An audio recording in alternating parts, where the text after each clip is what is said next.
You alright, all? So I thought I'd get this video out of the way while I've got a long drive. So I've just crossed over the River Grey Twos in Cambridgeshire. On a personal note, that's a good idea, mate, undertake me. On a personal note, you know, the river has followed me around for a long time, but that doesn't matter anyway. So about the riots that are going on. So it's my turn to have my little 2 pence on the situation. There's no easier way to put it than like the guy out of the Watchmen movie, the big blue doctor. At the end of the movie he says, I don't condone, I don't condemn, I understand. And that's pretty much my own personal interpretation, perspective of the situation. I understand. So do I think it's right, you know, burning cities to the ground? Not really. Do I condemn it? I can't really fully condemn it because I understand where these people are coming from. You know, I mean, I take Hartlepool, which is a city I know extremely well. Sorry, it's a town, isn't it? So I know Hartlepool extremely well. And that was an industrial heartland once upon a time. Honestly. Yeah, Hartlepool was an industrial heartland once upon a time. You know, shipbuilding and fishing, all these big industries. Same can be said for Middlesbrough. You know, Middlesbrough is a big steel industry. Sheffield, the same. You know, steelworks, Sheffield Steel. To a certain extent, them industries sort of remain, but nothing like they were. You know, and that's why we've got museums nowadays, because it's sort of like at the end of history for most towns and cities now. And what exactly are people, what options are really left for people nowadays? So most towns and cities now, all their industry has been sold off. You know, I think we import most things from China nowadays. So we haven't really got any industry left, and for men in particular, that leaves them without a purpose, and that's a very dangerous place for men to be, lost and without a purpose. You know, men need a purpose. So do women, of course, but I'm only talking from my own perspective as a man. I understand that we all need a purpose. We need to feel valued. It's a bit like the movie Fight Club, what's going on now. Now, Project Mayhem evolved out of Tyler Durden's Fight Clubs. So originally the Fight Clubs originated from men feeling like they'd lost their way in society. They hadn't got any role anymore. So they started the Fight Clubs off. And then it evolved into Project Mayhem, where they started realising that this entire system that they were living in was basically destroying them. You know, it turned them into soft men. You know, there's a male suicide crisis now in the UK. I think it's the biggest killer of men under the age of 45. So there's got to be something wrong. But the thing is, the liberal establishment have created this situation, in my opinion, deliberately. They, in my opinion, they hate and despise more than anyone white men. You know, they hate white women, of course, as well, and they obviously want to see us all mixed up, and that's why every advert now is basically Afro-Caribbean, or at the very least a mixed race interracial couple. Prove me wrong. You know, every single advert is like that nowadays, and it has to have a purpose behind it, and that's because the people who control the media want to see white Europeans gone. Joe Biden, the current leader of America, so to speak, he has openly admitted that he wants to see mass uncontrolled immigration into America to see white European people as a minority. So that leaves a question for people of white European descent. What do you do?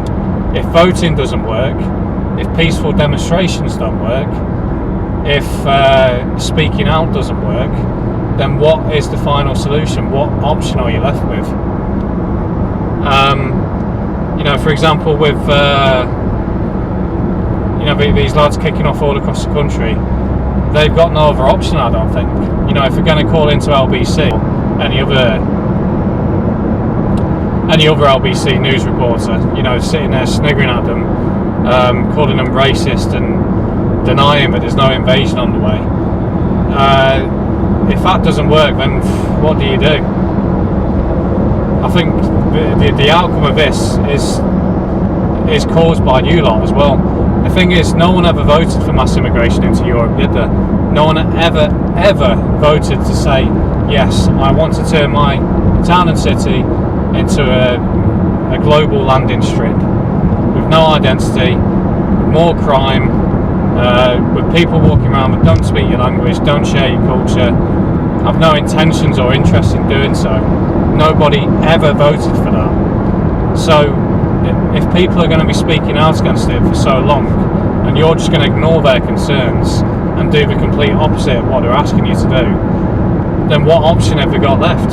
So Liberals, and that includes the government, the police force, the media, they have caused these riots, but they're far too arrogant to ever take this on board and realise that they've caused it all. If you'd have listened to the concerns of people instead of patronising them, sniggering at them, slandering them, then we probably wouldn't have this situation.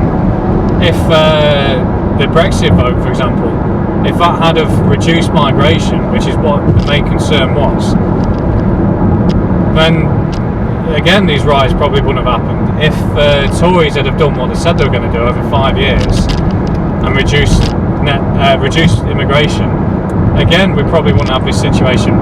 So again, what exactly are people left to do if they've been completely betrayed by, you know, the government, the police force, the media? What's the final option? And this has been brewing for a long time, and I think obviously the Southport, this horrific incident in Southport, and then not long after the Southend machete incident, all within a week, and a week before that, the commanding officer getting stabbed outside an army base, or even further back, Lee Rigby 10 years ago.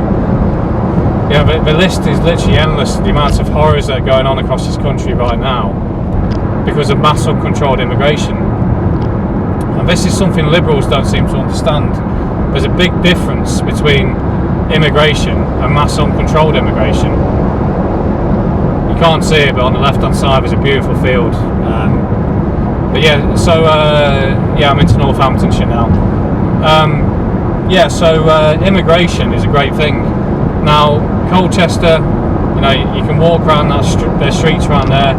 You've got nearly every single nationality you can imagine in terms of restaurants and food. You've got a Korean restaurant, a Japanese restaurant, Chinese, Indian, Turkish, Cypriot, Gurkha shop, Nepalese food. All these amazing different kinds of foods and cultures. But that's the good side of immigration. The bad side is mass uncontrolled immigration, where you've got large groups of Africans, large groups of Muslims, and they're all quite intimidating, speaking in their own language, kissing the teeth at you. In their minds, these people will know that they're taking over. It's an invasion of a different sort. All they have to do is come here, find themselves a nice English girl, have a couple of kids, bin her, get another English girl, have a couple of mixed race kids, and on it goes. And obviously if we're not reproducing, the country is theirs. That's what's going to happen. And the Liberal establishment will just cave in, hand it over. And if you're an English man, and there's plenty of them left, and you can see that happening, and you realise that voting doesn't work, and you realise the police force isn't on your side anymore, neither is the media, what do you do? There's only two options, and one of the options you're seeing on the streets now, and the other option is to just sit there and take it. And also, there's a lot of hypocrites out there, isn't there? Nigel Watson, I'll start with you. He's a YouTuber out in Finland. Packed up and ran away to Finland as soon as things got a bit tough during Divic 91. Likes to sit out there patronising people and calling them simpletons. And, that's a good example of one of the many hypocrites out there that live as far away from this situation as possible, but yet like to sit on the outskirts telling people what we should and shouldn't be doing. You know, this is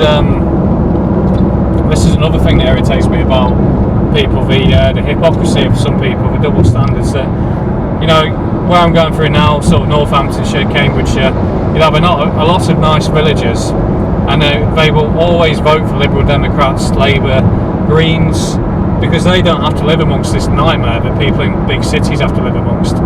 You know, they don't have to live in the centre of Peterborough, they don't have to live in Leeds, Bradford, Oldham, Rochdale, Burnley, Newham. You know, the list is endless of all these horror shows that are across the country now.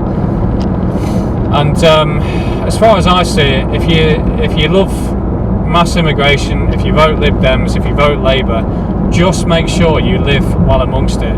Make sure you live in some multicultural area. Don't live in some nice traditional village way on the outskirts, as far away from it as possible as you can. So yeah, that's it. As I say, to get back to the beginning, I don't condone, I don't condemn, I understand. And also, there's a guy the other day when I was out in Essex, and we started chatting, and I can't remember what we were talking about. We were talking about some riots somewhere, and we said, oh yeah, there's riots going on now, but they're a different sort. And he goes, oh yeah, the Nigel Farage riots, you know, they're all blaming the refugees, aren't they? And the thing is, only a minute earlier, he'd done me a favour, and he was with his family as well. So I didn't get into it because there's a time and a place, and that definitely wasn't it. So I left it. And but what I did think was, it's not the Nigel Farage riots, it's not the far right riots. I would call it the Liberal riots. As I've said before, these people have caused this entire situation. Your Liberal politicians, and that includes the Conservative Party, by the way, which is something that the Liberals just can't seem to get through their heads, that the Conservatives aren't conservative. You know, you had an Indian Prime Minister bring 1.5 million people to the country last year from anywhere and everywhere, but nobody knows anything about, and they're just here. And no one, you know, people voted for the Conservatives in the hope that it was going to reduce immigration. Even the Labour voters voted for them. And we've got a Prime Minister now in the Labour Party who is only there because I think he got about 20% of the UK to vote for him. So that's hardly someone who should be in charge of the country, really, is it?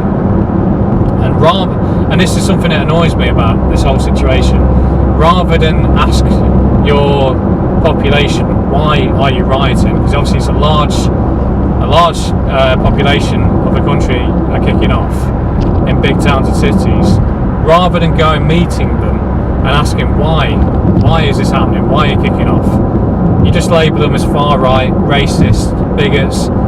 And as I say, this is why people are rioting, because you're not listening to them. You just patronise them, do what you want to do, and just completely leave behind ordinary white working class people who built this country, but you've just completely forgotten about them now, and you just hand it over to Africans, Arabs. And the reason why they're doing this, the reason why they want mass uncontrolled immigration, is because they want to turn Britain, they want to get rid of British national identity. They want England to look like Africa, they want Scotland to look like the Middle East, Wales to look like South Central Asia. You know, they don't want national identities anymore because they've got this ridiculous ideology of turning Britain into a global mishmash with no identity. And why they want to do that is because they want to converge power. So all you bloody liberal idiots on the side of the establishment who want mass immigration, you're serving some seriously sinister interests at the top. You know, people who want to create a big global government. You're nothing more than useful idiots. You'll serve a purpose for them for a certain period of time, and then when they're done with you, got what they wanted, they'll turn on you as well. I'll give Nigel Watts his credit, something he was talking about the other day. They've got artificial intelligence now, so humans to them are redundant. We are not the workforce they want anymore because we question things. They've got artificial intelligence that doesn't question anything. They can be programmed to do whatever they want them to do, and that's fucking knobhead. And that's the reason why they are wanting to destroy our national identity. Another good point Nigel Watson brought up the other day was... Sorry, excuse me. I'm trying to concentrate on driving while I talk at the same time. So another reason they also want to create... sorry, where was I?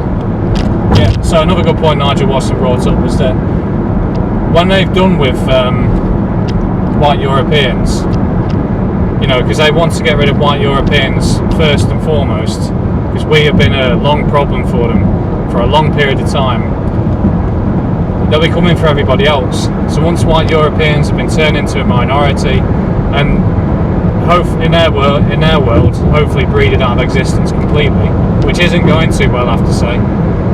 We're still the majority even now, even after 70 odd years of them trying to breed us out of existence. We're in trouble, but we're still the majority.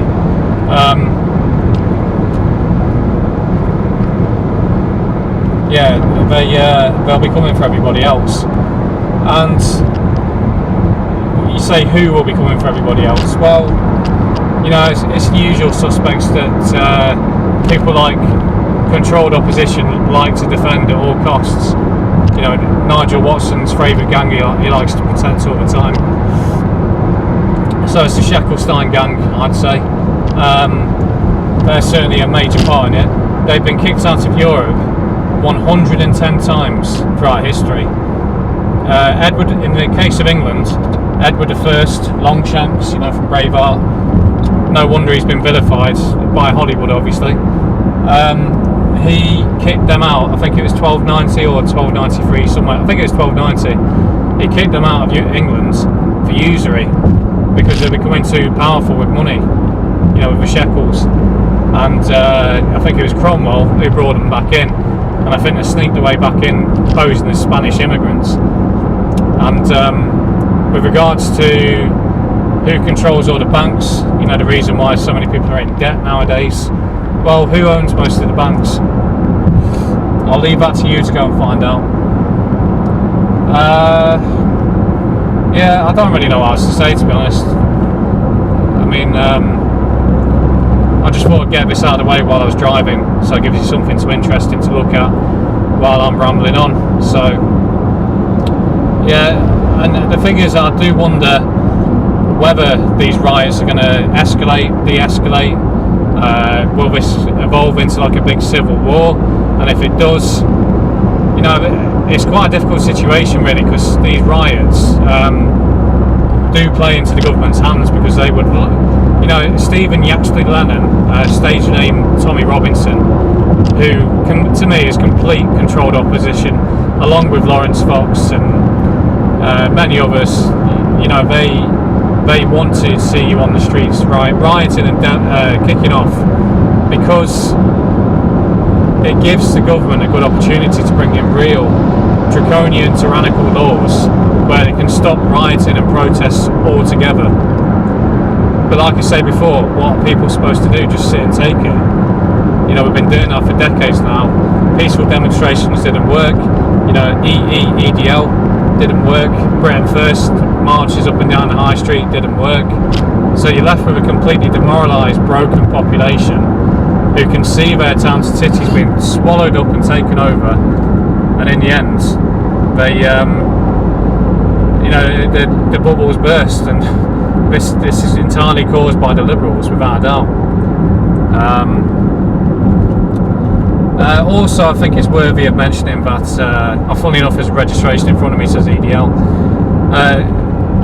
Also worthy of mentioning as well, I think it was a Conservative MP yesterday was talking about banning people from shouting Allah Akbar, in the Muslim community, because the thing is, that movie that Christian Bale did, Equilibrium,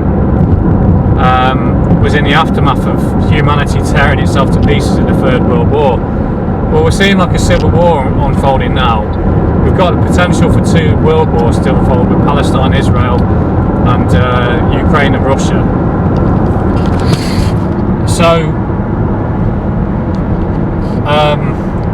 they want to see both sides kick off big time, so they can bring in real law and order. They might even use, for all I know, they might even use robots to enforce it. You know, the police force, they might say, right, you're no use to us now, so artificial intelligence robots, off you go, like iRobot. And you know, they've already got the facial recognition technology being deployed onto the streets. And again, talking about predictive programming, there's so many movies where all this technology and all this situation was kind of forecast. Children of Men is a perfect example, because it's set in Britain, but obviously this problem is going on all around the world at the time. So Children of Men, if you haven't seen it, look it up.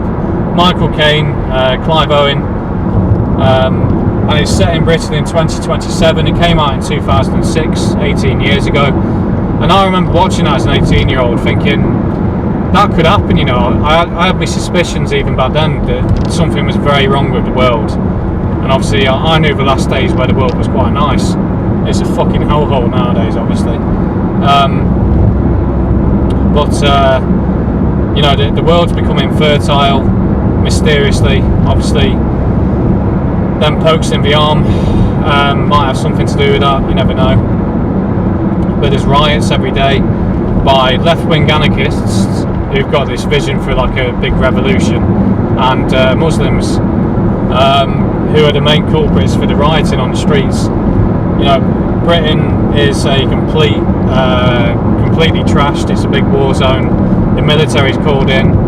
There's deportations. There's concentration camps. Not to terrify anybody, but just look what happened 3 years ago. You know, I'm in Northamptonshire now, so not far away from here. They were considering to put people in concentration camps. I think they built a load of big prisons around here, didn't they? You know, it wouldn't take much to make a big prison in a field somewhere in the countryside, and no one would ever know. You know, so make sure it's well secured. That leads me on to Years and Years, which was on the BBC, which also talks about concentration camps, but they called them erstwhile sites in that drama, and it ended with transhumanism, with a mixed race population. You know, it's a mixed race woman who got the transhumanist technology, facial recognition technology. That's been, you know, forecast with one of my favourite movies, which was Dredd 3D, the Carl Urban version, Judge Dredd 2012. You know, Judge Dredd 2012, it starts off with drones, facial recognition technology, riots, and I do wonder sometimes whether Judge Dredd and the women and men of the Hall of Justice were actually artificial intelligence, because they only needed about 2 hours rest every day, so that'll be enough time to charge up a robot, really, won't it? I don't know. You know, I really don't know on that one, but yeah, the facial recognition, it even starts with the facial recognition technology, so you can see there's chaos unfolding, and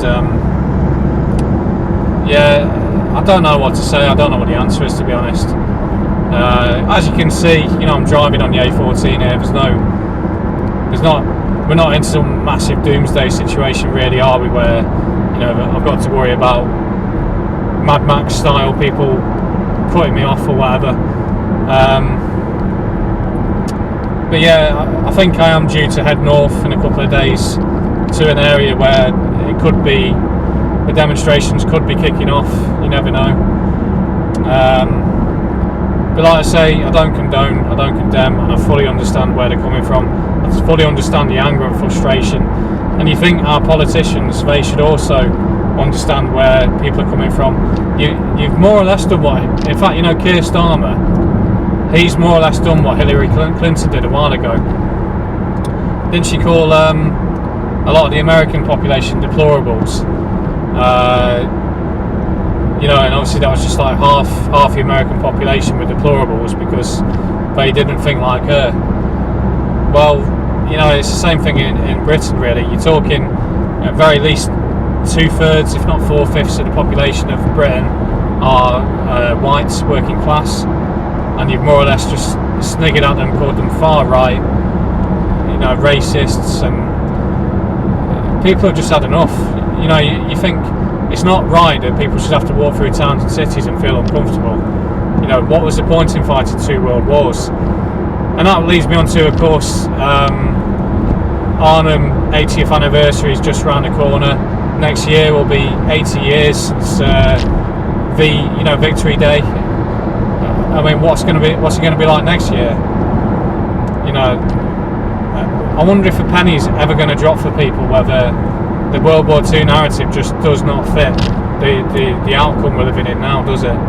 And that's another thing why I think Nigel Watson is controlled opposition. He was involved in economics and finance, wasn't he? So maybe he's part of the Shekel gang. He's always ranting on and defending the narrative around World War II. Well, who won World War II, Mr. Watson?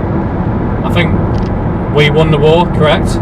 So if we won the war, why is Britain now the way it is? Why is the vast majority of London, an Islamic, Afro-Caribbean state? Why is it normal in places like Bradford, Rochdale, Oldham, Burnley, wherever? Why is it common practice now for taxi ranks and kebab shops to have, booming gangs, should we call them?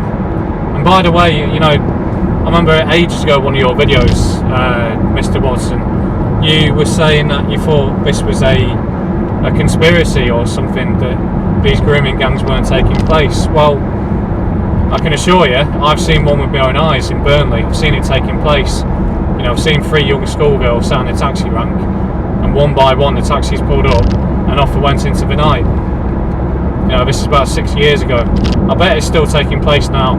And the police station was only 200 metres around the corner, 300 metres around the corner.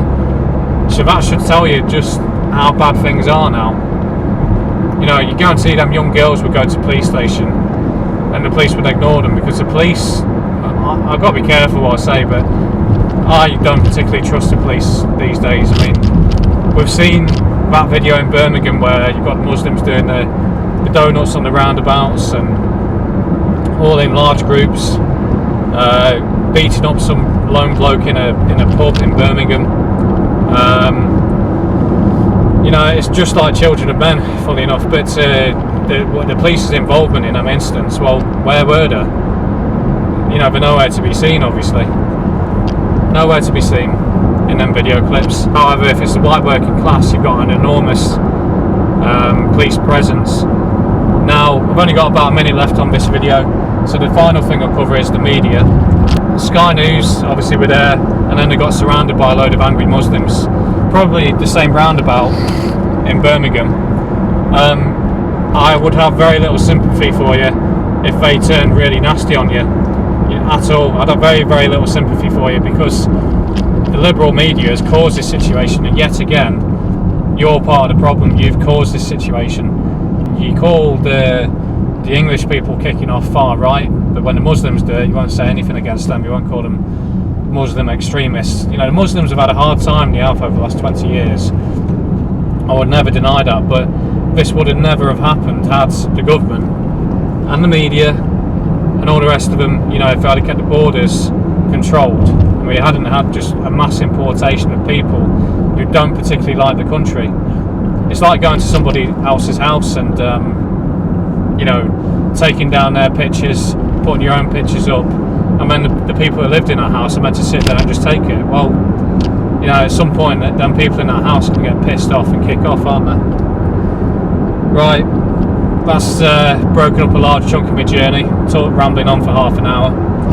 So there you go. 1 or 2 of you have asked me to do a video on it, give me thoughts, and they're my thoughts. I don't condone, I don't condemn, I understand. And also, the liberal media, the liberal establishment, you've caused this entire situation, and who knows where it's going to lead. Who knows?